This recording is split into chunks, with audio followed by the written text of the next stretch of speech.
আসসালামু আলাইকুম। আজকে আমরা তৃতীয় শ্রেণীর বিজ্ঞান বই শুরু করব। তো আমাদের প্রথম অধ্যায় শুরু করি আমরা। প্রথম অধ্যায় আছে উদ্ভিদ পরিচিতি। পৃথিবীতে নানা রকমের জীব আছে। উদ্ভিদ এক ধরনের জীব। আমরা আমাদের চারপাশে নানা ধরনের উদ্ভিদ দেখতে পাই, যেমন আম, জাম, লেবু, পেয়ারা, গোলাপ, মরিচ, সরিষা গাছ প্রভৃতি। এগুলোর আকার, আকৃতি, রং ইত্যাদিতে ভিন্নতা রয়েছে। উদ্ভিদের বিভিন্ন অংশ। উদ্ভিদ বিভিন্ন রকমের হলেও এগুলোর গঠনে কিছু মিল রয়েছে। তো চলো দেখি উদ্ভিদের সাধারণ অংশগুলো কি কি। এখানে আমাদের একটি প্রশ্ন করেছে, তো আমরা প্রশ্নের উত্তরটা দেখে নিই। উদ্ভিদের সাধারণ অংশগুলো কি কি?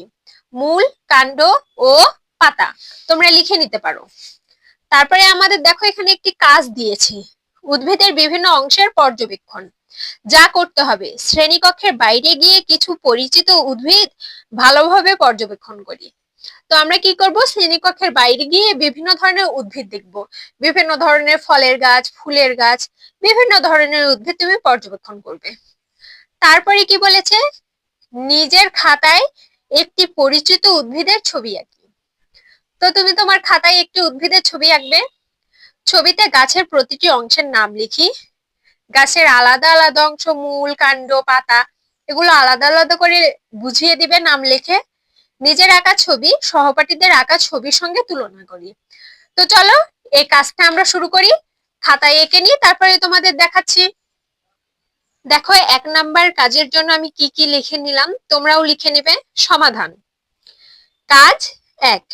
কাজের উদ্দেশ্য উদ্ভিদের বিভিন্ন অংশের সাথে পরিচিত হওয়া। করণীয় 1 ও 2 নং নির্দেশনা অনুসারে শ্রেণীকক্ষের বাইরে গিয়ে কিছু পরিচিত উদ্ভিদ ভালোভাবে পর্যবেক্ষণ করি।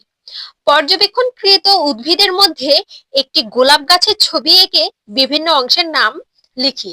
তো চলো আমরা এবার একটি গোলাপ গাছ এঁকে নিই। এখানে দেখো এখানে আমি একটি গোলাপ গাছ এঁকে নিয়েছি, যদিও ভালো আঁকতে পারি না, তোমরা বুঝে নিও।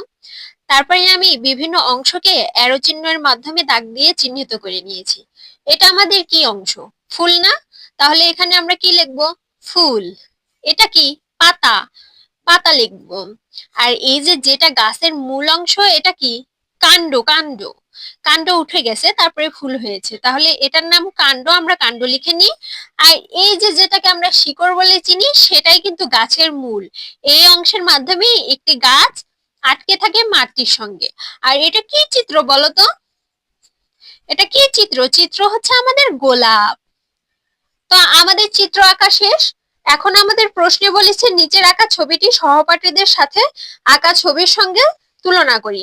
তো চলো আমরা তুলনা করি।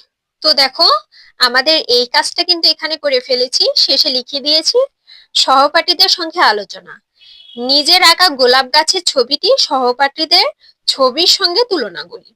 তো আমরা আমাদের এই কাজটা হয়ে গেল। তোমরা খুব সহজেই স্কুলে এটা দিতে পারো। তো চলো আমরা পরবর্তী পৃষ্ঠাতে চলে যাই। পরবর্তী পৃষ্ঠাতে আমাদের কি বলেছে দেখো তো। এখানে উদ্ভিদের সাধারণ অংশগুলো সম্পর্কে আরো কিছু জানি। প্রায় সব উদ্ভিদের মূল, কাণ্ড ও পাতা থাকে। কিছু কিছু উদ্ভিদের আবার ফুল ও ফল থাকে। মূল। উদ্ভিদের মূল বা শিকড় সাধারণত মাটির নিচে থাকে। মূলের মাধ্যমে গাছ মাটিতে আটকে থাকে।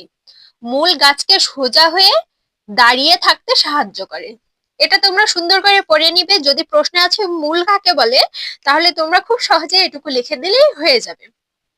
দেখো এই যে আমাদের একটি চিত্র দিয়ে দিয়েছে, এখানে মূল দেখিয়ে দিয়েছে। দেখেছো মূলের সাহায্যে কিন্তু একটি গাছ আটকে আছে। তারপরে আমাদের আছে কাণ্ড। কাণ্ডটা কি দেখো, মাটির ওপরে উদ্ভিদের প্রধান অংশ কাণ্ড। মূল ও উদ্ভিদের অন্যান্য অংশের মধ্যে সংযোগ স্থাপন করে কাণ্ড।